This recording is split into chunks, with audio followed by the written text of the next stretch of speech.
What's going on, guys? Jacob Billingsley, Build the Base podcast, episode 2, since the name change, since we've been back. Today, we're going to talk about the founding story of Base, how it started, why it started, and I'll just get right into it. I was playing minor league baseballs with the Houston Astros. At the time, you did not get compensated very well at all.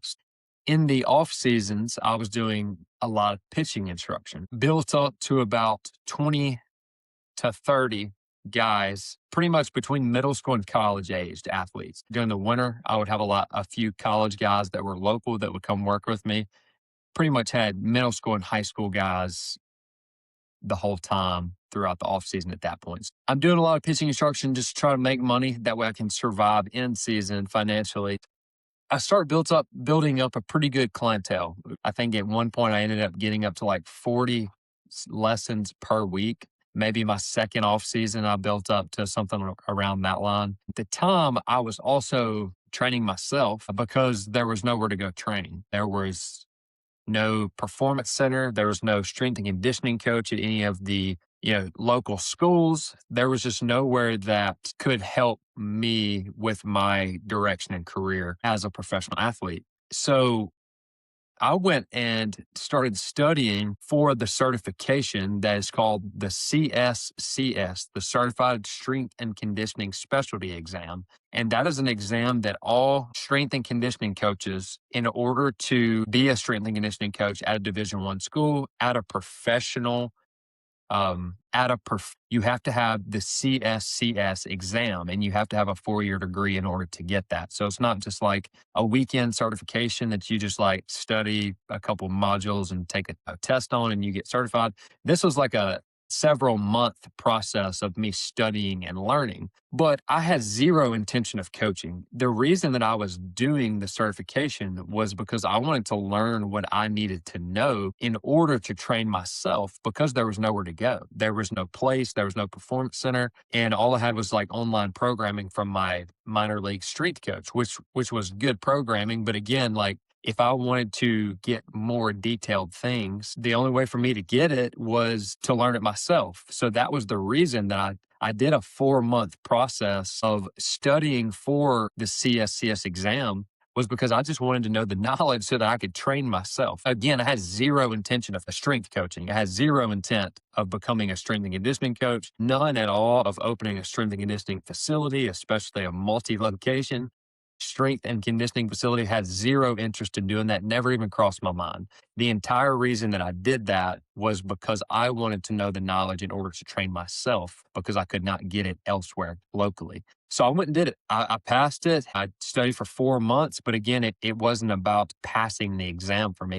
But it was about getting the knowledge of what that was going to teach me. So I began to train myself. And like I mentioned, at the time, I had about 40 guys that were doing pitching instruction with me. So I passed the exam, honestly, about halfway through my last off season in 2019, and began training myself. Was still doing pitching instruction with the guys, go to spring training. I believe we got there like March 3rd, 2020. So I fly down to South Florida. I'm in the best shape of my life at that point. So I get to spring training, throw my first bullpen, best I've ever felt, best velocity, best pitch shapes. I'm in a really good spot pitching wise. And obviously we all know what happened just a few days later. So I think it was like March 7th, maybe. We get sent back home from spring training, have no idea how long we're going to be home. Of course, just like anyone, we didn't know if it was going to be a couple of days, couple of weeks. Obviously, after a couple of weeks, we realized that this might be a several month thing. So when I got back home, obviously I reached back out to the guys that I was doing pitching instruction with and began running pitching instruction again. But the higher level high school guys and then the college guys, I actually began doing pitching instruction and strength and conditioning program following their pitching lesson or throwing program for the day. So that was when I began doing strength and pitching. And again, the reason I was doing that was because I needed to make a living. I needed to make money in order to live on in season of the minor leagues. So that's the long story short of how I began doing strength and conditioning and coaching strength and conditioning. Because again, I had no interest in doing that. I had no intent to do that. It was just something that was like I was servicing these guys from a pitching and throwing development standpoint. And I had now accrued accrue the knowledge of strength and conditioning. And now a couple of these guys were asking, like, hey, my high school gym is closed. Can I train with you? Or my college gym is obviously closed because we just got sent home too. Can we do strength and conditioning as well? So I began doing that with a handful of guys and did that the rest of March, April, and all of May. And then late May, I actually got during the middle of a coaching session. It was May 28th of 2020. I had an Apple Watch at the time and I pulled it up and I said Houston, Texas number that's on my watch. And it had already been going around on social media online that, there's probably not going to be a minor league season. And a lot of these organizations are starting to release some of their minor league players because they don't want to carry the payroll costs, which keep in mind, we weren't getting paid. We only got paid once the season began.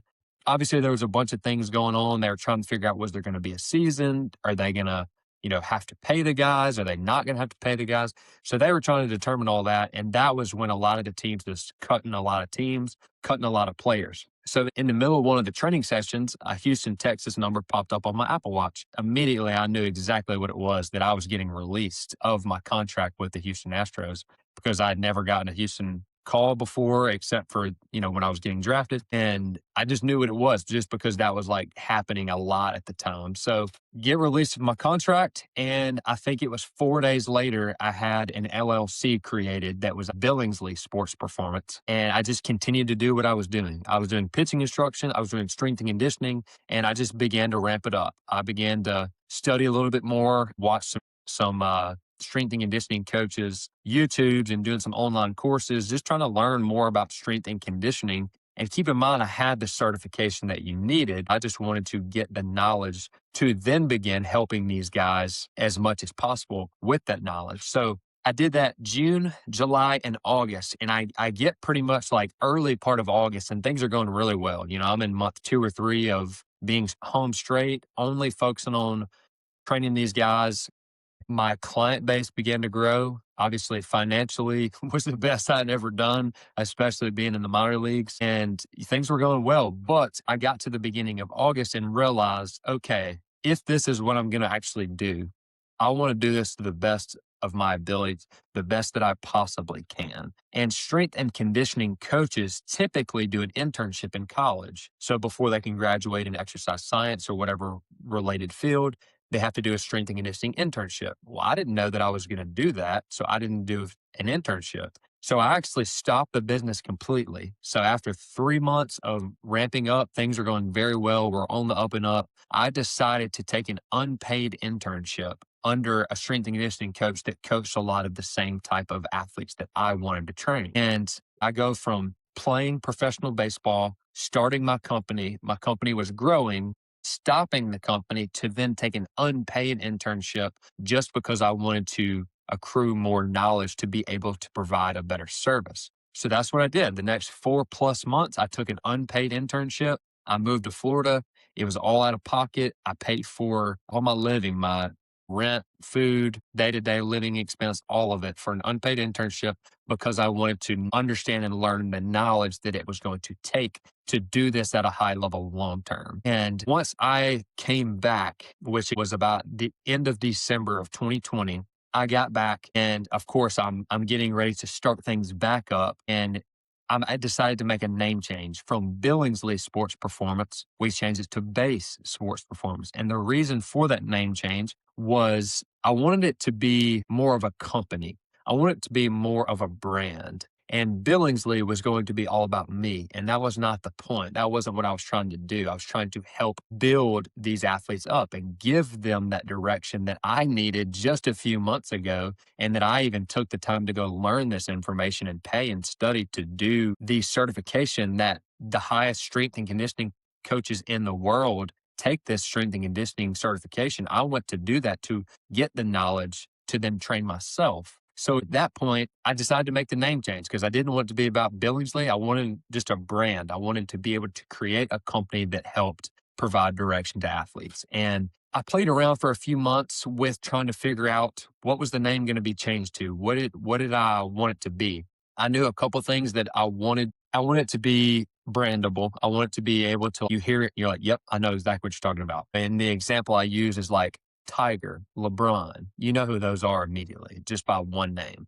I want it to be like that. I wanted something that was going to be a one very snappy where people understood and it was a brand immediately. And I had a logo that I really liked with Billingsley Sports Performance, specifically the B. The B I'd like hand drawn. I had like an idea in my head of like how I wanted the logo to be drawn. And I just kept the B. So I knew that I wanted the new name to have that B in the name. And I went through a bunch of stuff. I honestly, I still have the notes on my phone. I could probably go back and look at like all the different options. But I ended up after a couple of months, I finally came on the short, quick name base. And to me, immediately it was like, yep, that's it. It was short, it was quick, it was brandable, and it had my B to where I could still use the same logo. And that's how Base Sports Performance started. When I came back from the unpaid internship, I rebranded as Base Sports Performance, had a new logo, had, some gear. I had, some hats, I had some short sleeve hoodies, some t-shirts,